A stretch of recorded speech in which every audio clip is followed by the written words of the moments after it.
खुलुमबाय बेयो बड'लेण्ड इंखं टेलिभिजन दिनै 14 नभेम्बर 2020 शनिबार खालि सानसेनि बरादखौ नोंथांमोननि खाथियाव लानानै फैदों आं सदानन्द दैमारिया। सिगां फरायफिन लादों मेष राशि। दिनैनि साना जोबोर मोजां। मावनो लानाय खामानिखौ मावफुंनो हानानै गोसोखौ जोबोर गोजोननाय मोनगोन। देहाया दिनै मोजाङै थागोन। अब्लाबो जानाय लोंनायाव सांग्रां जानाया गोनांथि दङ। बहानिफ्रायबा मोजां खौरां फैनो हागौ। रांखावरियाव जोबोर मोजां। बेफार फालांगियावबो जोबोर मोजां होनजायो। आरजिनाय धोनखौ दोनथुमनो हागोन। गोबां खामानियाव मुखुब थागोन।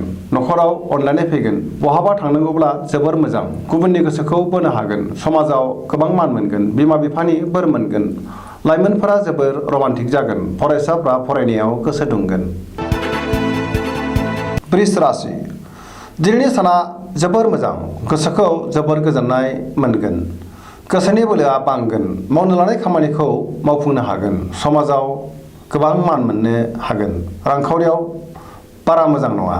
बेफार फालांगियाव मोजां। बहाबा थाङोब्ला मोजां। न'खराव बिसि फिसायनि गेजेराव अनलायनाय फैगोन। देहाया मोजाङै थागोन।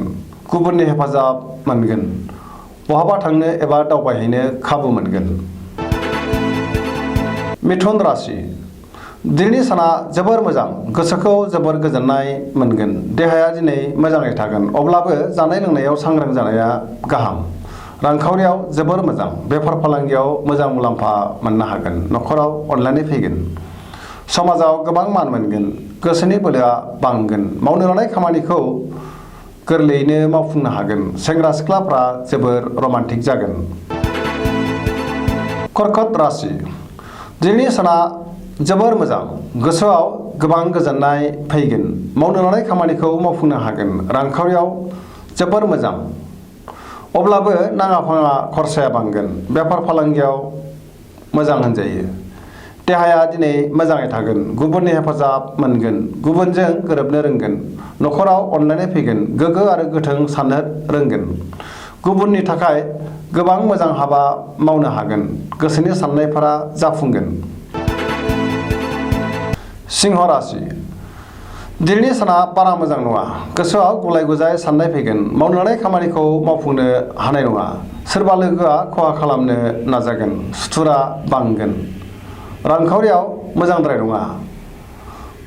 धोननि खहा जागोन। बेफार फालांगियाव मोजांद्राय नङा। गोसोनि साननायखौ गुबुननो दाफोरमाय नङाब्ला गोरोन्थि बुजिगोन। न'खराव अनलायनाय फैगोन। बहाबा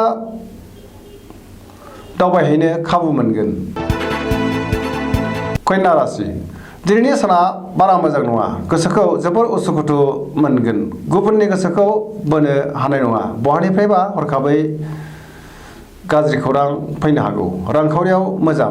मोननो गोनां धोनखौ दिनै मोननो हागोन। बेफार फालांगियाव मोजां मुलाम्फा मोनगोन। देहाया दिनै मोजाङै थागोन। गोबां सुबुंखौ लोगो मोनलायगोन। न'खराव बिसि फिसायनि गेजेराव एना एनि फैनो हागौ। मावनो लानाय खामानिखौ मावफुंनो गोब्राब जागोन। सेंग्रा सिख्लाफ्रा मोजां खौरां मोनगोन। बहानिफ्रायबा मोजां खौरां फैगोन। तुला राशि। दिनैनि साना जोबोर मोजां। गोसोनि बोलोआ बांगोन। गोसोनि साननाया जाफुंगोन। मावनो लानाय खामानिखौ मावफुंनो हागोन। देहाया दिनै मोजाङै थागोन। रांखावरियाव जोबोर मोजां। मोननो गोनां धोनखौ दिनै मोननो हागोन। न'खराव बिसि फिसायनि गेजेराव अनलायनाय फैगोन। समाजाव गोबां मान मोननो हागोन। बेफार फालांगियाव मोजां मुलाम्फा मोनगोन। सोरबा लोगोनि हेफाजाब मोनगोन। वृश्चिक राशि। दिनैनि साना जोबोर मोजां। गोसोखौ जोबोर गोजोननाय मोनगोन। गोसोनि बोलोआ बांगोन। मावनो लानाय खामानिखौ थि समावनो मावफुंनो हागोन। गोसोनि साननाया जाफुंगोन। समाजाव गोबां मान मोननो हागोन। न'खराव अनलायनाय फैगोन। रांखावरियाव जोबोर मोजां। बेफार फालांगियावबो मोजां मुलाम्फा मोनगोन। देहाया दिनै मोजाङै थागोन। गुबुननि हेफाजाब मोनगोन। फरायसाफ्रा फरायनायाव गोसो दुंगोन। गोसोआ दिनै जोबोर रमान्टिक जागोन। गुबुनखौ मान होनो रोंगोन आरो बयजोंबो गोरोबनो हागोन। धनु राशि। दिनैनि साना जोबोर मोजां। गोसोआव बोलो बांगोन। मावनो लानाय खामानिखौ थि समावनो मावफुंनो हानानै गोसोखौ जोबोर गोजोननाय मोनगोन। गोसोनि साननायफोरा जाफुंगोन। रांखावरियाव जोबोर मोजां। बेफार फालांगियावबो मोजां होनजायो।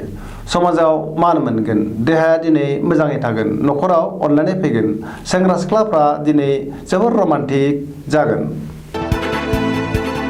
मकर राशि दिनैनि साना बारा मोजां नङा गोसोनि साननाया जाफुंनाय नङा रांखावरियाव मोजां होनजायो मोननो गोनां धोनखौ दिनै मोननो हागोन बेफार फालांगियाव मोजां गुबुनजों मोजां सोमोन्दो लाखिनो रोंगोन न'खराव अनलायनाय फैगोन बिदा फंबायनि हेफाजाब मोनगोन गोसोखौ जोबोर उरां फारां अब्लाबो मोनगोन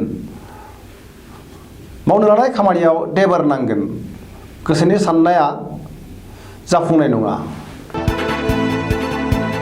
कुम्भ राशि दिनैनि साना जोबोर मोजां गोसोखौ जोबोर गोजोननाय मोनगोन मावनो लानाय खामानिखौ थि समावनो मावफुंनो हागोन बहानिफ्रायबा मोजां खौरां फैगोन समाजाव मान मोनगोन गोबां मुंदांखा सुबुंजों लोगो मोनलायगोन रांखावरियाव जोबोर मोजां बहानिफ्रायबा गोबां धोन मोनगोन देहाया दिनै मोजाङै थागोन न'खराव अनलायनाय फैगोन गुबुननि हेफाजाब मोनगोन फरायसाफ्रा फरायनायाव गोसो दुंगोन लाइमोनफोरा जोबोर रमान्टिक जागोन।